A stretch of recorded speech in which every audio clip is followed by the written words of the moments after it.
শবে বরাতের নামাজ আদায়ের সঠিক নিয়ম সম্পর্কে আজকের ভিডিওতে আলোচনা করতে যাচ্ছি। আসসালামু আলাইকুম, আশা করি সকলে অনেক ভালো আছেন।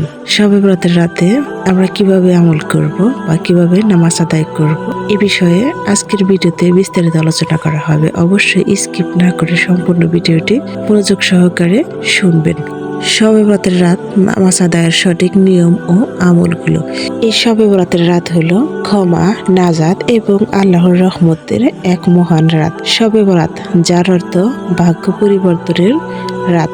এই রাতে আল্লাহ তাআলা প্রথম আসমানে অবতরণ করেন এবং পবিত্র এই রাতে আল্লাহ তাআলা তার বান্দাদেরকে উদ্দেশ্য করে ডাকতে থাকেন, হে আমার বান্দাগণ, কে আছো আমার কাছে ক্ষমা চাও, আমি তাকে ক্ষমা করব। কে আছো ঋণগ্রস্ত, অভাবে, নানা দুশ্চিন্তা হতাশায় পড়ে আছো, আমার কাছে সাহায্য চাও, আমি তাদের সাহায্য করব। হাদিসে এসেছে শাবান মাসের 15